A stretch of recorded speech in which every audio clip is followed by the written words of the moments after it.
셀트리온 금요일 보합 제약은 마이너스 0.69% 하락세를 보였습니다. 미국의 파월 의장의 잭슨홀 연설에 대한 관망 분위기가 시장 전반적으로 나오면서 셀트리온 역시 소강 상태의 모습입니다. 제약은 하락세를 보이긴 했습니다만 계속적으로 여기서 옆으로 세우는 모습이죠. 셀트리온은 거래량은 다시 감소세를 보여주면서 외국인들은 116억의 매도, 기관들이 122억의 매수를 보였습니다. 최근 셀트리온의 움직임은 저점을 계속적으로 높여나가는 과정이죠. 그러면서 잘 밀리지 않는 모습, 안정적인 주가 움직임이 나타나고 있습니다. 수급적으로 살펴보더라도요. 최근 외국인들 지난 8월 14일 이후 외국인들을 보시게 되면요. 매수하는 날이 많잖아요. 8월 초에서 중순까지만 해도 매도 분위기였죠. 하지만 외국인들은 8월 14일부터 현재까지 순매수입니다. 23만 8,790주의 매수 우위를 보여주고 있는 상황이죠. 같은 기간 투자가들은 20만 6천주대의 매수 우위니까요. 오히려 외국인들이 8월 14일부터 현재까지는 기관들보다는 조금 더 많이 샀다 이렇게 볼 수 있는 것이죠. 특히 최근 외국인들과 금융투자 쪽에서는요. 프로그램 매매 위주의 단기 매매에 계속적으로 나오고 있는 상황이지만 셀트리온의 주가는 관리가 되고 있는 상황이잖아요. 그 이야기는 결론적으로 못 올라간다고도 볼 수 있겠지만 또 한편으로는 지지력을 보여주면서 올라가기 위한 준비 과정으로도 해석을 할 수가 있는 것이죠. 이것은 결국 시장 전반의 연관성 그리고 수급적인 측면에서 외국인들의 매수가 앞으로 좀 더 강하게 이어질 수 있을 것인가 이런 부분이 핵심이라고 보여지는데요. 그 가능성은 높지 않을까 생각을 해봅니다. 그래서 수급적인 측면에서도 어느 정도는 본격적인 상승을 위한 준비 과정은 진행이 됐다고 볼 수가 있는 것이죠. 한편 오늘 셀트리온은 공시를 하나 냈는데요. 바로 키트루다 바이오 시밀러에 대한 유럽 임상 3상 시험 계획을 신청했다는 공시죠. 파트 1, 파트 2 이렇게 됐는데요. 여러분 아시다시피 파트 1은 유럽에서는요. 임상 디자인 및 연구 방법에 관한 평가고요. 파트 2는 임상 기간 및 실행에 관한 평가 이렇게 두 개로 나눴고 파트 1, 2까지 다 승인이 완료돼야만 임상시험이 진행이 되는 것이죠. 이번에 파트 1, 2 함께 다 신청을 했다 이렇게 보시면 되는 것이죠. 그래서 오리지널인 키트루다는요. 항암제죠. 면역 항암제인데 작년 블록버스터 1위 제품이라고 보시면 되겠습니다. 유럽에서 승인이 나게 되면 임상시험 기간은 치료기간 2년이다 이렇게 보시면 되겠습니다. 모든 적응증에 대한 허가 승인을 통해서 시장 확대 및 매출 증대를 기대할 수 있다 이렇게 이야기를 했습니다. 그런데 키트루다 바이오 시밀러에 대한 임상 3상은 미국에서는 얼마 전이죠. 8월 12일 날 임상 3상에 대한 승인이 나서 본격적인 임상이 시작이 되었고 유럽에서는 요번에 신청을 했기 때문에요. 최소한 한두 달 내에는 승인이 나올 것으로 보입니다. 키트루다는 면역 항암 치료제로서 23년 32.5조 원을 기록한 블록버스터 1위 제품 그렇기 때문에 바이오 시밀러 쪽의 경쟁이 치열할 것으로 보입니다. 휴미라처럼요. 그런데 특허는 아직 시간이 많이 있죠. 미국에서는 29년 11월, 유럽에서는 31년 1월이니까요. 아직 시간이 있기 때문에요. 오리지널사인 머크사 측에서도 여러가지 측면에서 전략을 펼치고 있는 상황이죠. 삼성증권의 자료를 봤을 때 27년에 키트루다는요. 약 44조 원 정도로 피크를 그리고 다음 요 시점 때부터 특허 만료가 되면서 시밀러들이 들어온단 말이죠. 이렇기 때문에 키트루다도 특허 연장을 위해서 계속적으로 노력하고 있는 상황인데 그것이 바로 SC 제형을 개발하고 있는 것이죠. 항암 치료제 쪽은 아직까지는 정맥주사 제형이잖아요. 그런데 키트루다는 SC 제형 개발에 들어갔습니다. 이것이 이제 국내 알테오젠 이렇게 되는 것인데요. 이를 통해서 특허를 계속 연장을 하는 전략을 펼치고 있기 때문에 중간에 상황들이 어떻게 진행될지 모르겠지만 중요한 것은 셀트리온 입장에서는 일단 임상은 해놓는 것이죠. 시기적으로도 적절하다고 볼 수 있는 것이죠. 그 다음 셀트리온은 오늘 보도자료를 통해서 이탈리아 쪽에서의 수주 성과에 대해서 발표를 했는데요. 이탈리아에서 주정부 입찰에서 유플라이마가 낙찰이 됐다는 이야기, 그리고 20개 주정부에서 램시마에서의 단독 입찰이 있었다는 이야기죠. 이번 유플라이마 낙찰은요, 이탈리아 시장에서 20% 차지하고 있는 규모이기 때문에 의미가 있다 이렇게 보시면 되는 것이죠. 따라서 향후 이탈리아에서의 추가적인 매출이 기대가 되는데요.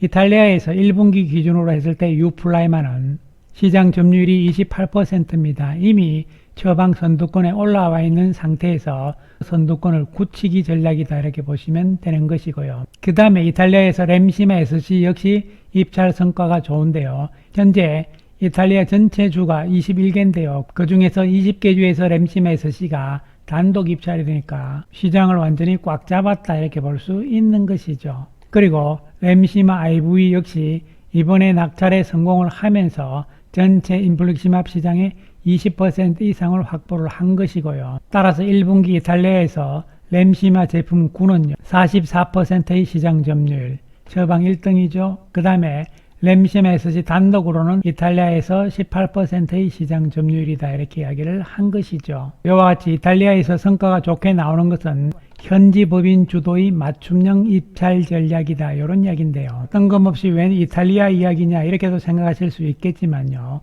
중요한 것은 유럽에서의 직판 효과가 본격적으로 나타나고 있기 때문에 유럽에서의 직판에 따른 매출 증대가 앞으로 기대된다는 측면이 핵심인 것이죠. 그래서 셀트리온의 램시마 SC 램시마는요, 이탈리아에서 44%의 시장 점유율, SC는 18% 이렇게 되는데 이탈리아뿐만이 아니라 독일 68.9%, 프랑스 72.7%, 스페인 78%, 영국에서는 87.5%이기 때문에 인플렉시맙 쪽에서는 램시마와 램시마 SC가 유럽에서는 완전히 꽉 잡고 있는 것이죠. 그 다음에 유플라이마 역시 유럽에서는 좋습니다. 이번에 이탈리아에서 28.5% 1위를 차지를 한 것이죠. 그래서 우리가 여기서 생각을 해야 되는 것은 유럽에서 이탈리아뿐만이 아니죠. 현재 유럽의 법인들이 많잖아요. 전부 다 직판을 하고 있는데 이번 상반기에요. 스위스, 스페인, 포르투갈, 스웨덴 요 4개 나라에 신규 법인을 설립을 했습니다. 직접 판매를 위한 법인이죠. 그래서 본격적인 유럽에서의 직접 판매 효과가 나오기 시작을 했다는 것이 중요한 것이고, 아직까지 시장 규모가 작은 중동이라든가 북아프리카 요 지역은 간접 판매죠. 히크마사 하고요. 그 외에는 전 세계적으로 직접 판매를 다 하고 있다고 보시면 되고, 이러한 유럽에서의 직판 성공이 세계 1등 시장인 북미 지역이죠. 미국과 캐나다 쪽에서도 성공으로 이어질 가능성은 있다고 볼 수 있는 것이죠. 그리고 오늘 삼성증권에서 헬스케어 산업에 대한 산업보고서를 발표를 했습니다. 하반기 더 좋아지나 이런 제목인데요. 핵심으로 탑픽 종목군들이 쭉 나오는데요. 바이오 시밀러 쪽에서는 셀트리온 이렇게 나오고 있는 상황이죠. 셀트리온에 대한 부분을 보시게 되면요. 역시 진펜트라죠.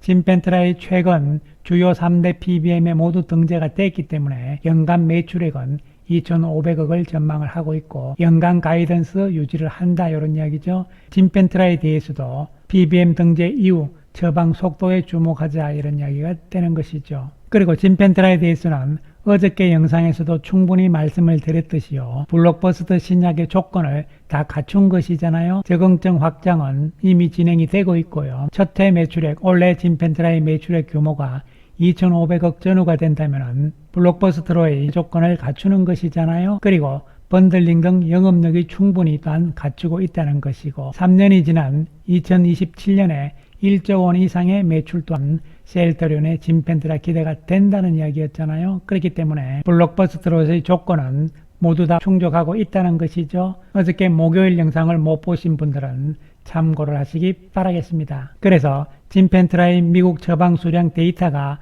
나오기 시작을 했잖아요. 이제 출발입니다. 출발은 미약하지만요. 블록버스터 가능성은 있는 것이고요. 또한 출발 시점에서도 시장 점유율은 좋습니다. 7월 5일날 1.78% 점유율에서 8월 9일 3.55%까지 올라와 있는 상황이죠. 8월 9월까지 나오는 데이터들은 한 군데 PBM, ESI 쪽에서 나오는 것이잖아요. 4분기로 넘어가게 되면은 여기에다가 추가적으로 두 군데 PBM 쪽에 집계가 포함이 되잖아요. 그렇기 때문에 회사에서 목표로 했던 10%의 시장 점유율 이런 부분들은 물론 앞으로 추이를 더 봐야 되겠지만 가능성 또한 있다고도 볼 수 있는 것이죠. 최근의 주가 움직임을 살펴보시게 되면요. 박스권의 고점 위에서 안정적인 횡보를 보이는데 장중의 저점들이 계속 높아지고 있는 것이 핵심이죠. 그 이야기는 장중에 밀리면은 저점에서의 매수세가 있다는 이야기로 해석이 되는 것이기 때문에